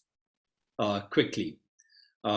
Inequities, state-wise inequities are a reality, a very harsh reality. The reason can be twofold. The reason can be that some have been pampered, or that a majority has been very seriously deprived. I think it would be tragic, morally tragic, to see these farmers of Haryana and Punjab, very few of who can afford what in urban areas we call a middle-class life. To call them pampered kulaks would be a tragedy. So yes, there are inequalities. The root cause for that inequality is failure, inability, lack of political will to extend the procurement regime to other parts of the country and to other crops of the country, which is related to the environmental question. Yes, water table going down, soil quality degradation. These should be absolutely vital national questions. What is the way out? Moral sermon is not the way out. Danda on states is not the way out. Incentivizing farmers is the only way out. Professor Gulati would know, while he spoke about corn, what was the price the farmers got the year before last for corn, sir? They got, I think, about 1,000 rupees when the MSP was 1,850 rupees. You have to be a fool in Punjab to get into corn. Chana, what happened to chana in Haryana? Chana is the best thing that could have happened to the land of Haryana. Haryana used to grow, 50% of Haryana used to grow chana. It has disappeared completely. I do not even get hare chole in Haryana because of price policy. So it is perverse incentives introduced by the currently defective, damaging procurement policy, which is what needs to be done away with. My dream, and I'll just take 2 minutes and be over. My dream is to have one integrated policy where price, procurement, crop insurance, Kisan Fasal card, Kisan card, all of these are integrated with a area-wise crop policy, which should be principally determined by environmental concerns. So I would say, in district this, here I have this much quota for this crop, this much quota for this crop for procurement purposes. You are free to grow anything in the world you want to, but I will give you MSP, and that MSP I shall give, not just declare. I shall give it for only these 3 crops and in this much quantity in this district. Make this policy and then link it to a universal crop insurance, which has to be a 3-tier insurance, but I'll not get into those details of it. Make sure that every cultivator, including the tenant cultivator, has a Kisan card. Actually, make sure that you do reverse of land reforms, namely assure the landowners that their land is not going anywhere. Allow this poor tenant to carry a card so that the fellow can actually get loans and other subsidies based on that. If we move in those directions, then we have a solution. It can be worked out, but it would mean more monetary commitment. There has to be a political will to put more money in agriculture and then hand it over to the states. I love that idea. But political will, and to my mind, coming back to the revolt, this is the one thing the revolt may have achieved. The revolt has put the farmers back as legitimate stakeholders for the future of India, not a part of a dustbin of history. Mekhala, on environmental. Yeah, so I mean, I just want to point out that all that has been talked about requires not just more financial allocation and political will, it also requires really deep investment in institutions. You know, whether it's crop planning, whether it's better regulated markets, whether it's futures markets, which we have been experimenting with in this country at various points and getting the design quite wrong. And it's not as inclusive as it should be. We've tried electronic spot markets. We've got all of this. Above all, the agricultural and agroecological effects actually requires us to not just invest money, but invest in good quality institutions. I mean, most of our primary agricultural cooperative societies, most, cooperatives, FPOs, these are institutions, we're talking about them as if they already exist or that they're easy to build. We've seen it, whether it's the, good case studies people talk about, like Amul, these take a long time and consistent investment. And we don't invest in these institutions. It's not just about allocations, right? It's also about taking that kind of capacity seriously. Again, even Mandi boards, marketing institutions, these are all very important public investments that we don't make anymore. And historically, we have seen Shoumitro and I once did this thing where actually infrastructure funds, market infrastructure funds, existing allocations have been underutilized year on year on year. we are actually having a problem right now at a larger level in the economy on how we utilize money. So just to point out that I think state capacity and institutional capacity in public institutions is really important. On the environment front, I'd just make one very quick point. I think everybody has, addressed the fact that we need to think very seriously when we do procurement or a whole range of other kinds of supports about how we take environmental considerations into account. But I would like to say, and I think Dr. Gulati also mentioned this, a lot of our production is actually not supported right now, and markets are not particularly great at safeguarding the environment either, left to themselves, because often you see quite a lot of extraction, and by the time you change your policy or the farmers realize there's no more water or other things, you've already caused the degradation, right? So you can't assume that markets will sort this out on their own. And we saw this in Odisha, for example, where some farmers in Balasore district are moving to a paddy prawn cycle, and you're seeing saline ingress, you're seeing a whole range of other things in addition to market volatility. There's no government support for this at this point, so it's not led by the state. And so in Meghalaya, where I'm working now, there are betel nut plantations, areca nut plantations coming up in major parts of the state. There are other challenges. So again, to say that our thinking around agroecology should really be focused only on government support would be missing out a huge part of, and we know this from the US, we know this from other states. Industrial agriculture has huge agroecological effects, not just the subsidies and irrigation. Of course that does too. And I want to mention this because we have to start thinking about sentinel sites for the environment. We have to have institutions that are embedded, that are looking ahead, right? Starting to forecast, think about what these combinations are looking like, because farmers will be dynamic, they will be responsive. Hopefully we get more agile policy as well.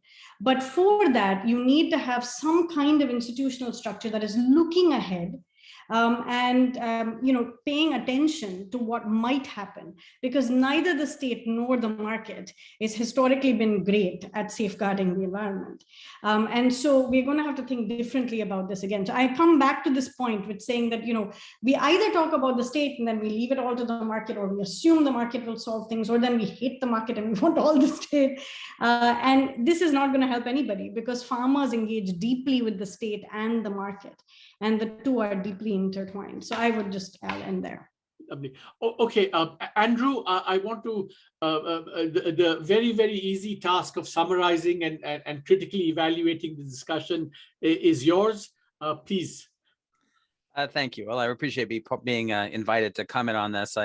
With some trepidation that I do so. It's been a rich conversation with a lot of subtlety from a lot of different directions, and I'm afraid that any summary will make it seem less subtle.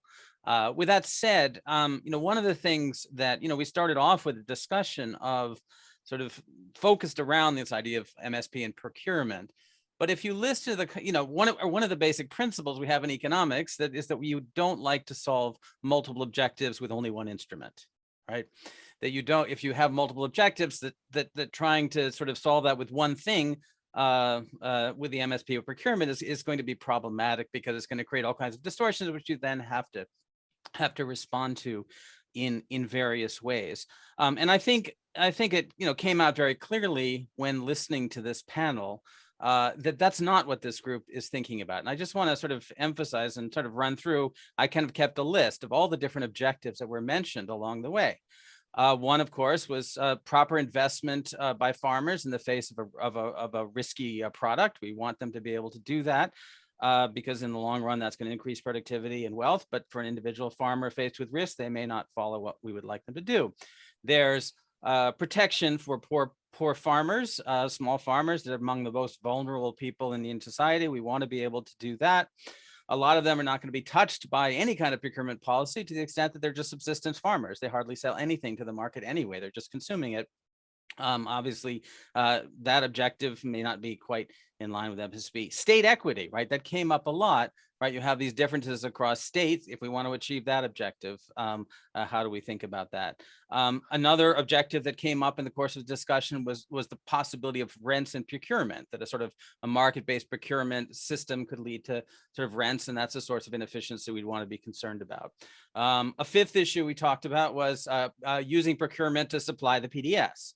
And I think that there's another objective. Okay, sixth objective that was talked about was let's keep consumer prices low and make sure that sort of the grain flows to consumers, supply chains work, and so forth. There's another objective.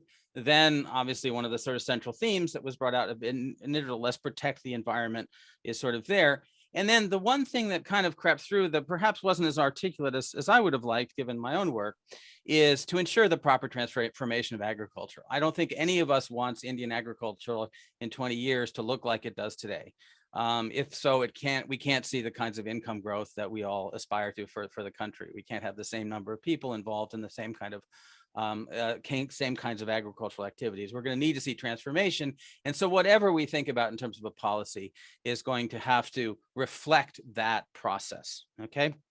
So what has come out of this discussion, okay, is in fact a whole different set of instruments. That is, a lot of the political discourse may be about procurement and minimum support prices, but in fact, there are lots of other things that came up in the conversation. Obviously, insurance came up, market regulation, market development came up, block grants came up, the need to encourage state innovation came up, the importance of essentially pricing environmental resources to the extent possible so that the environment doesn't get overly exploited is another example. And of course, I've only listed a sort of a number of them. And I hope what people will hear from this conversation is that there are multiple problems to be solved and there are multiple solutions, and that we can't let the political discourse just be driven by one political hot button issue. So let me stop with that. Great. Ashok, you want to say something? Yeah, on the last point that Andrew made, which and he said with this discussion, for all its brilliance and subtlety, for which we are very thankful at the center, it couldn't address that agriculture also has to be viewed in reference to what is called agricultural transformation in the literature, which is a macro issue. We cannot keep 65% of our population in agriculture. That is not the way to benefit farmers. And so I suggest that we get this group together again. Maybe early next fall. This has been a truly the best discussion I've heard so far on agriculture now in India, or agriculture in the future, where we also take note of the fact that no country in the world has been able to benefit its rural population by keeping them tied to the land or tied to agriculture. In light of agriculture transformation, how do we address the issue of farmer welfare and rural welfare? I think this is something we might, when we come back, I hope everyone will come back early in the fall, and we get together again and talk about that. On that, I take that also as a criticism that the panel focused only on agriculture and not on manufacturing and services and structural transformation. I say mea culpa, Ashok, for not having done that. Let's make amends next year. But let me end by thanking, of course, all of you for joining us. To Ashu for being such a kind host for this, but above all to Shoumitro, Mekhala, Harish, Ashok, and Yogendra, you've taken valuable time away to be here. It's been very insightful. It's been very civil and respectful, and I think that maybe that's the message above all for our politics. That we can get better discussion if we actually do this like all of you have done on the panel. That politics is obviously about ideology, but it's as much about a disposition and a temperament to kind of to listen and listen and listen and kind of this. So maybe that's the So I'm really grateful that you brought out that aspect, and it was such a civil, respectful, and conversational discussion. Thanks to all of you. Harish wants to have the last word. Just to add to what Ashutosh was saying, the crisis in agriculture today is actually non-agriculture. Farmers, kids not having any other options outside agriculture. And the second point, which I want to, which Arvind, you might find, the crisis today in agriculture is lack of demand. There is no income. I'm telling you all the things which Dr. Gulati talked about. Chicken, milk, and all these grew on the back of rising incomes. So the problem today is there is no rising incomes. So there is no protein inflation. At one time we were talking of protein inflation. There's protein deflation. Right. So I think that is a crisis. So there's a macroeconomic crisis there. And so when agriculture is not doing, when non-agriculture is not doing well, it is bad for agriculture. Yeah. Thanks. Good. Can I add just one thing, Arvind, before you close? For our audience, this video will be available on YouTube. All our panelists have agreed that this can be put on YouTube.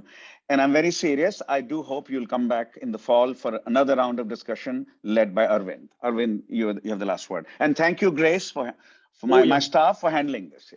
Yeah. And to everyone at Watson, Grace and others for organizing this, Stephanie for organizing this, and hope to regroup again where we discuss other issues as well. Thank you all very much. Have a nice day, night, evening, afternoon, whatever. Lovely to see you all. Yeah. Thank you for having us. Yeah. Bye. Thanks. Bye.